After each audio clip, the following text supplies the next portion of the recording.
नमस्कार, आप देख रहे हैं शाहाबाद टाइम्स लाइव। और अभी हम रामगढ़ विधानसभा में चुनावी दौरे पे निकले हैं और उस दौरान हमारी मुलाकात हुई। जनसुराज के संभावित प्रत्याशी हैं आनंद कुमार सिंह, और ये जनसुराज के आपको बता दें कि जिला अध्यक्ष भी हैं। आनंद जी, आपका शाहाबाद टाइम्स में स्वागत है। जी, आपका भी स्वागत है जनसुराज पार्टी की ओर से और मेरी ओर से। आनंद जी, सबसे पहले आप अपना संक्षिप्त परिचय बता दीजिए कि राजनीति में कैसे आए और क्या क्या चीज़ें। मेरा नाम आनंद कुमार सिंह है और मैं 1999 में छात्र संघ का अध्यक्ष था पीजी कॉलेज जमनिया गाजीपुर का।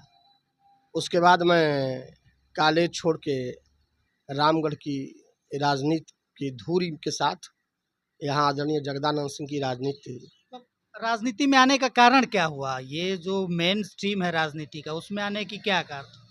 केवल एक कारण रहा, सेवा। लोगों की व्यवस्था को देखकर हाथ बढ़ाने का मेरा उद्देश्य रहा।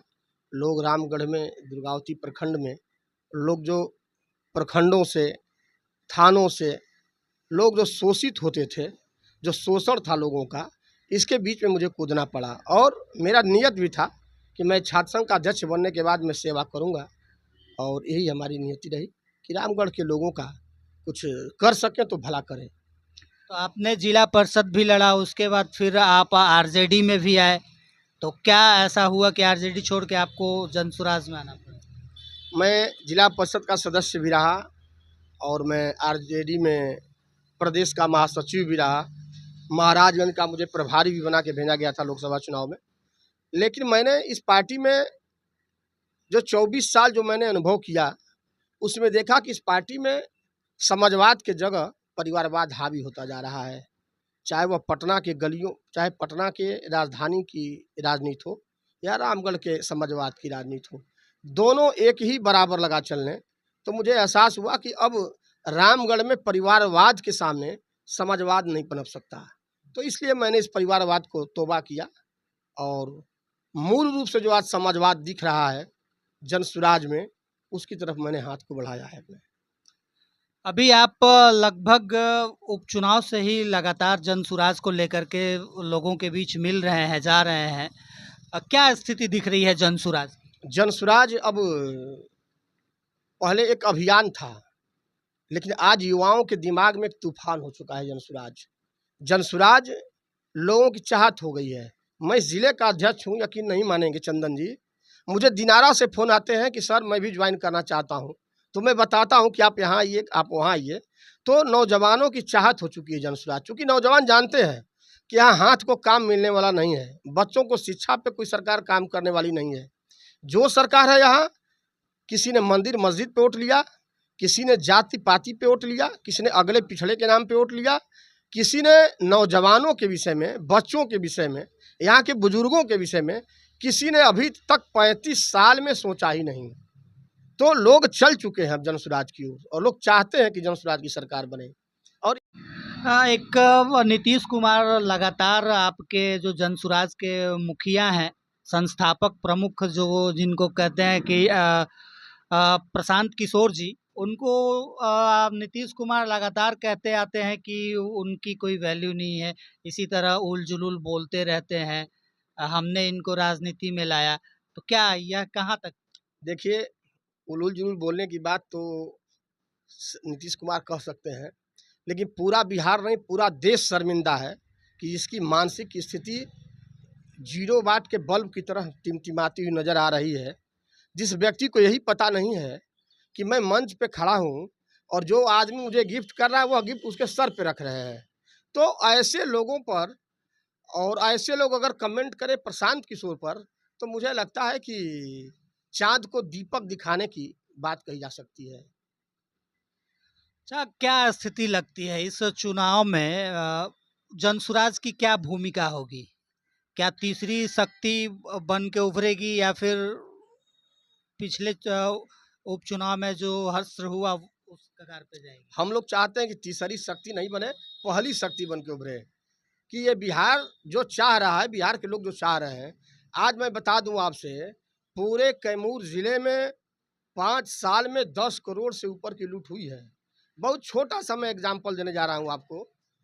आज यहाँ राशन कार्ड बनते हैं, उस पर भी 2,000 रुपया सिस्टम से लिया जा रहा है। दाखिल खारिज में 5 से 10,000 रुपया लिया जा रहा है। इंदिरा आवास में आपको पता है चंदन जी कि गाँव में गरीबों से कैसे शोषण किया जा रहा है। 10,000, 20,000, 30,000, 40,000 तक। तो मेरा मानना है कि इस ज़िले में 5 करोड़ से ज़्यादा की लूट हुई है 5 साल में, केवल इंदिरा आवास, दाखिल खारिज और राशन कार्ड में। तो इसको समाप्त किया जाए और यहाँ के लोगों के बेहतर बच्चों की शिक्षा के लिए व्यवस्था की जाए। जो नौजवान जम्मू कश्मीर, जो नौजवान पंजाब, हरियाणा, दिल्ली, गुजरात, कलकत्ता जाते हैं 10 और 15,000 की नौकरी के लिए, उन्हें नौकरी मिले, वह बेचारे अपने घर, अपने परिवार के साथ रहें। तो एक प्रशांत किशोर जी शुरू से कहते आ रहे हैं जी। कि बिहार की जो राजनीति है उसमें पूरी तरह से लालू और बीजेपी ये दो लोगों के ही धुरी में चल रही है। तो कभी बीजेपी लालू का डर दिखा के, जंगल राज का डर दिखा के सरकार में आती है, कभी लालू बीजेपी और ये नीतीश का डर दिखा करके सत्ता में आते हैं।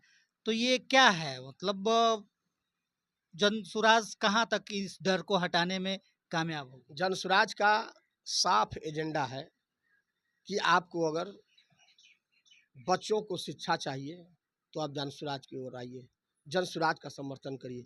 आपके बुजुर्गों को अगर पेंशन की जरूरत है, जो आज 400 रुपये भीख की तरफ पेंशन दिया जा रहा है बुजुर्गों को, वृद्धा पेंशन, अगर 2,000 की ज़रूरत है तो आप जनसुराज की ओर आएँ। आपके नौजवान, आपके घर के बेटे, आपके भाई अगर बेरोजगारी के आलम में घूम रहे हैं, दर-दर भटक रहे हैं 10 और 15 की नौकरी के लिए, तो आप जनसुराज का समर्थन करें। ये जनसुराज ही तो है जो लालू प्रसाद और बीजेपी, ये दोनों के विवाद को समाप्त करने जा रही, नई धुरी बनने जा रही है कि आप डर से वोट मत दीजिए, आप बिहार के विकास के लिए वोट दीजिए कि बिहार का विकास कैसे हो। आज रामगढ़ में यही सेम स्थिति है। बीजेपी वाले घूम के कहते हैं, लोग सवर्ण लोगों को समझाते हैं कि भैया देखिएगा, हमको वोट दीजिएगा नहीं तो पिंटू यादव जीत जाएगा, यहाँ से बहुजन जीत जाएगी। तो ये तो डर की राजनीति रामगढ़ में भी पैदा की जाती है। तो इस डर को कहाँ तक आप तोड़ने में कामयाब होंगे? जनसुराज पूरी तरह तोड़ चुका है इस डर को, और जनसुराज एक बहुत बड़े अभियान के रूप में चला है।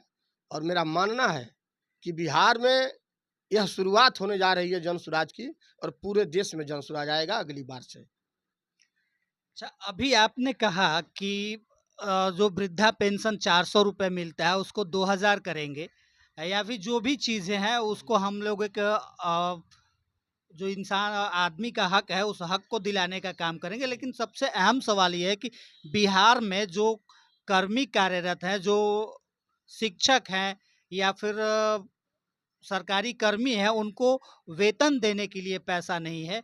तो ये सब चीज़ें कहाँ से आप संसाधन लाएँगे? क्या लंबा बहस है, लेकिन मैं बहुत छोट समय बता दूं चंदन जी कि बिहार के जितने भी सीमावर्ती इलाके के पेट्रोल टंकी हैं सब बंद हो गए। समझिएगा, जितने होटल रेस्टोरेंट हैं सब बंद हो गए। आज के डेट में बिहार के पास बचा ही कुछ नहीं है। यहाँ शराबबंदी में शराब चालू है, कागजों में बंद है। यहाँ पेट्रोल टंकी बंद है। खाद की आपूर्ति अगल बगल के इलाकों से हो रही है।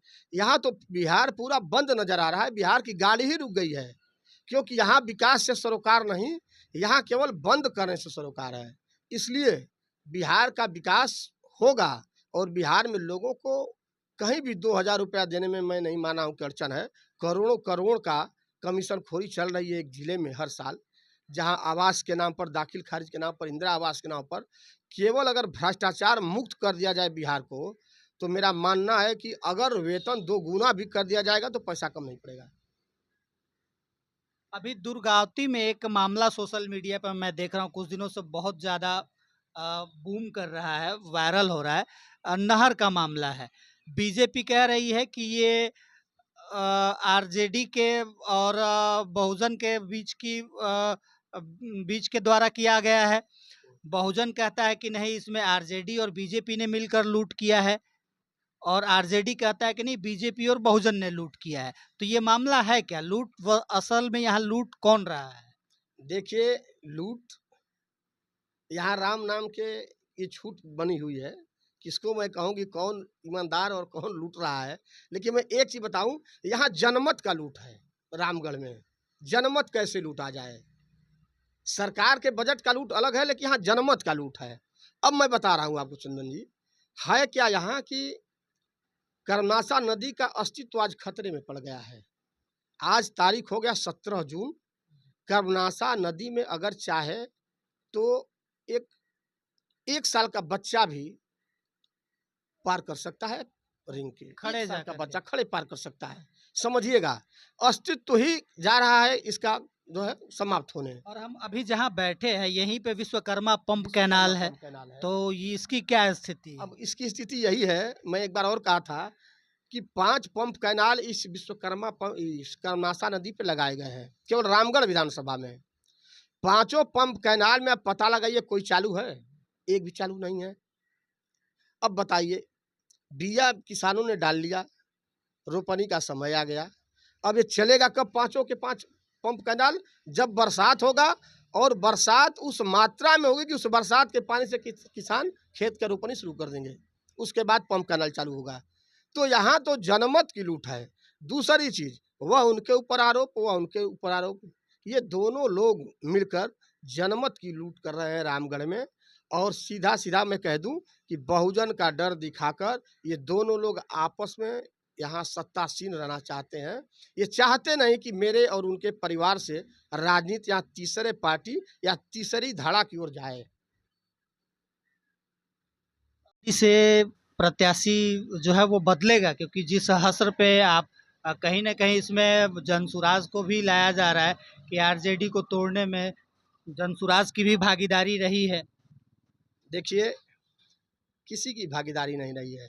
मैं बता रहा हूँ आपसे, ये उनकी सोच रही है और उनकी गलतफहमी रही है कि आप कार्यकर्ताओं को उपेक्षित करते रहेंगे, दरवाजे से गाली देकर कार्यकर्ताओं को आप बाहर करते रहेंगे, कोई भी नेता हो, तो मान के चलिए कि आपको इस लोकतंत्र की दुनिया में और इस धरातल पर कोई नहीं बचाने वाला है।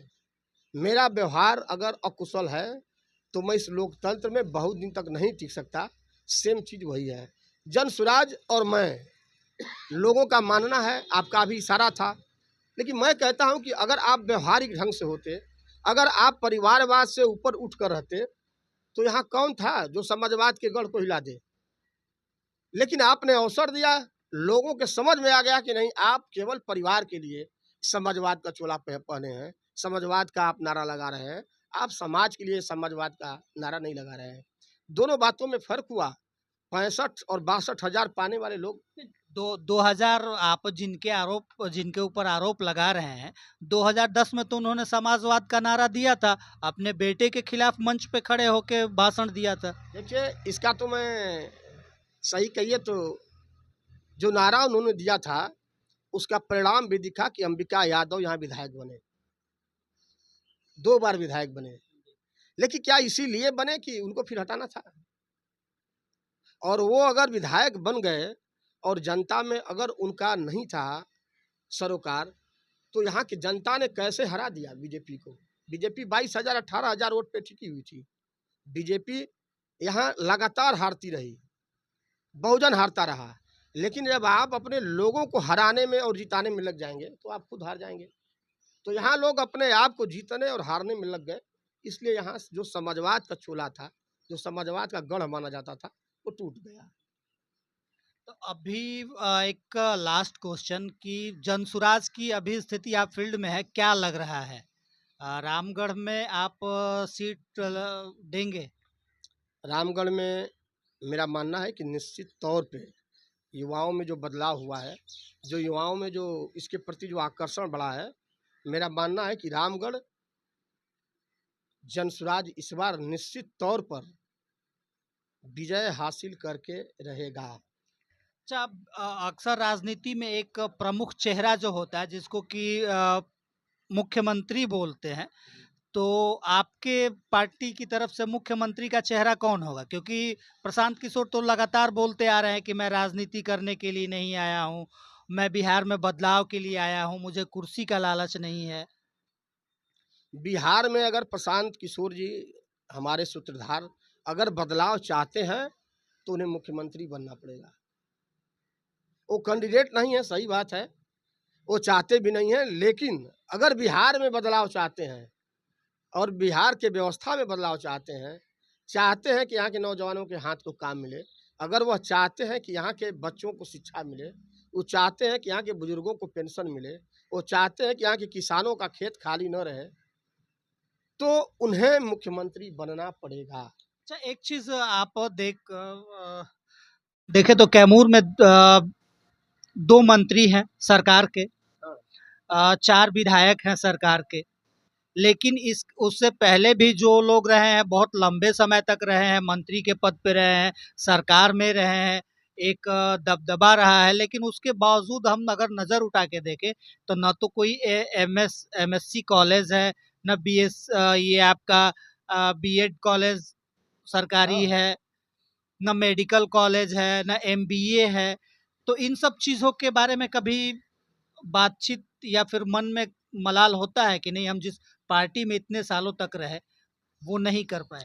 मैं बता रहा हूँ चंदन जी, यहाँ के जितने मंत्री हैं, विधायक हैं, जैसे ही जिला पदाधिकारी कोई नया आता है तो एक एग्रीमेंट होता है उनका उनसे कि आप कितने राइफल का लाइसेंस हमको दे दोगे, तो वो कहता है कि 10 ठो आपको दे देंगे, 10 ठो आपको दे देंगे। इन लोगों से पूछिए कि एक भी विद्यालय की चर्चा लोगों ने कहीं किया है? अभी पता लगाइए, अभी गए हैं यहाँ से डीएम साहब, 12 ठो फलाने सिंह को, 10 ठो फलाने मंत्री को, 8 गो फलाने विधायक को, 4 गो फलाने। अरे ये लोग केवल लाइसेंस कराने के लिए एग्रीमेंट करते हैं। इन लोगों को आज तक बताइए आप, सरकारी किसी काम में लोगों ने गुणवत्ता की चर्चा की है इस जिले में? इस जिले में 5 करोड़ से ऊपर की लूट हो रही है सिस्टम से, इंदिरा आवास से लेकर और आपको जो है राशन कार्ड दाखिल खारिज में 5 करोड़ से ऊपर की लूट है पूरे जिले में। 5 साल में मेरा मानना है, छोटा सा आंकड़ा है, ये हमारा बहुत ज़्यादा है। इन लोगों ने कभी सिस्टम से लड़ा है? ये लोग सीधा-सीधा चाहते हैं कि यहाँ जो जिला पदाधिकारी आए, 15 लोगों को मेरे हथियार दे दे, क्योंकि मेरा दबदबा बना रहे। वो चाहते हैं कि मेरे लोगों को 5 ठो राइफल, 5 ठो पिस्टल दे दे। यहाँ तो केवल हथियार दिलवाने की राजनीति चल रही है। जितने मैं 5 साल से देख रहा हूँ, बहुत करीब से, जितने विधायक हैं, जितने सांसद यहाँ से हुए, सभी लोगों ने क्या तो 5 ठो उनके नाम से, 5 ठो उनके नाम से, 5 ठो उनके अनुशंसा पे। तो यहाँ अब तो राजनीति ही बदल गई है। यहाँ पहले जो नहीं कलम होगा को छोड़ करके हाँ, हथियार की राजनीति हाँ, हो रही है। हथियारों पे चल रहा है ये कैमूर। मैं देख रहा हूँ कि यहाँ तो अब केवल हथियारों का जखीरा बनाया जा रहा है। जो नक्सलवाद समाप्त करने की बात देश कह रही है। यहाँ के जो हमारे वर्तमान सांसद हैं वो तो अपने आप को किसान का नेता बोलते हैं, वो बोलते हैं कि हम हल और खेत की राजनीति करते हैं, हम किसानों की बात करते हैं। यहाँ के सांसद किसानों की बात सही में करते हैं। यहाँ के सांसद गोली बारूद की राजनीति नहीं करते, लेकिन यहाँ के सांसद, दुर्गावती के इलाके को याद है कि यहाँ के सांसद हल और किसान की बात करते हैं कि गोली बारूद का काम किए हैं। यह किसान और क्षेत्र के लोगों को पता है, केवल किसान के नाम पर आप कब तक ठगते रहेंगे इस रामगढ़ विधानसभा को? जिस दिन यहाँ रैक लोड हो रहा था, जिस दिन धान और चावल की खरीद हो रही थी, जिस दिन कैमूर को कटोरा कहा जाता था, उस दिन तो लूट के सबसे बड़े आप यहाँ जो है सेनापति बने थे, लूट के सेनापति थे। आपने पूरे रैक पॉइंट पर अपना कब्जा जमाया था। उस दिन कहाँ किसानों के हक की बात हुई? किसानों का धान 900 रुपया क्विंटल लिया जाता था और आपके ट्रक लगातार जा रहे थे। आपने उस रेक पॉइंट और किसानों के बीच कहाँ सामंजस्य बनाया? तो ये लोग अवसर के पुजारी हैं, अवसर चाह रहे हैं कि किसानों का नाम लेकर, जैसे आम नेता गरीबों का नाम लेकर अमीर हो जाते हैं, उसी तरह कुछ नेता किसानों का नाम लेकर अमीर बनना चाहते हैं, फिर उस चीज़ को अख्तियार करना चाहते हैं जो उनसे बिछड़ गई है। आ, ये थे आनंद जी, जो कि जनसुराज के संभावित प्रत्याशी हैं। संभावित हम इसलिए कह रहे हैं क्योंकि अभी वो तय नहीं हुआ है, लेकिन जिस स्थिति से इनका लोगों के बीच जनसंपर्क है, जिस तरह से लोग इनसे मिल रहे हैं, इनको पसंद कर रहे हैं, तो संभवतः ये निश्चित ही है कि जनसुराज इनको टिकट देगा, और देगा तो इनका दावा है कि वो रामगढ़ से एक अच्छी जीत दिलाएंगे जनसुराज को और सरकार बनाने में एक भूमिका निभाएंगे। शाहबाद टाइम्स के लिए सहयोगी सोनी के साथ मैं चंदन कुमार सिंह, कैमूर।